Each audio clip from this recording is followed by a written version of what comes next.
4 लेकरं झाले, 5 जणी भिक्षा मागायची, देवाचं भजन करायचं, कुठं भिक्षुकी करण्याकरता जायचं नाही, 5च नगर, 6व्या वेळी जायचं नाही, मिळालं तर खायचं नाही, त्यांना उपास राहायचं, पण देवाचं भजन सोडायचं नाही. आणि मला धर्मपत्नी सुद्धा त्याला तशीच प्राप्त झाली. अत्यंत गोड जीवन जगत असताना या सुदामदेवाची धर्मपत्नी आणि सुदामदेवाला या ठिकाणी परमार्थामध्ये मदत करत होते. कधीही सुदामदेवाला म्हणले नाही का हो स्वतःच घरचे भिक्षा मागतात, एवढ्यावर आपण जेवण करतो, उद्याच काय. सुदामा म्हणायचा तुका म्हणे घालून दयावरी भार, वाहून हा संसार देवापाय, आपण भजना करता जन्म, आपण भजन करायचं, भोजन देव देईल. आणि योग असा आला ज्या परिसरामध्ये तो भिक्षा मागायचा, ज्या घरी भिक्षा मागायचा, कुठेही मागायचं नाही, सात्विक घरी मागायचं, त्या गल्लीमध्ये सुतक पडलं.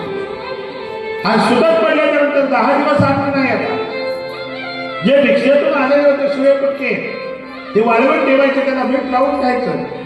2-4 दिवस पुरले, पुढे खायलाच काही नाही. लहान लेकरं होते.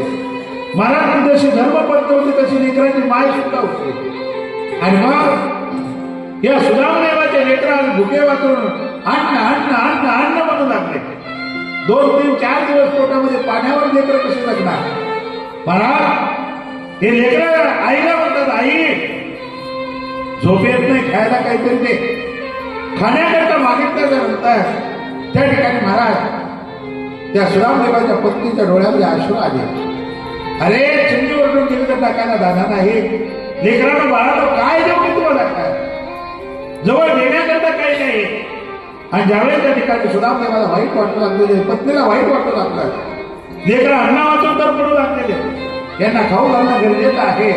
आणि ज्यावेळेस त्या ठिकाणी सुदामदेवाची पत्नी सुदामदेवाला म्हणते, का हो मी असं ऐकलेलं आहे की कृष्ण परमात्मा द्वारकेचा राजा तुमचा मित्र, त्याच्याकडे एवढं मोठं ऐश्वर आहे, तो देव आहे तुमचा मित्र आहे, तुम्ही त्याच्याकडे जा ना, काहीतरी मागवणार ना, खबर असं भिक्षा मागून टाकायचं.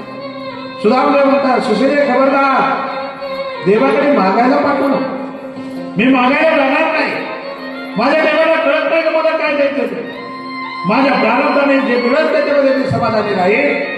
सुशिले मागण्याकरता मी देवाकडे जाणार नाही.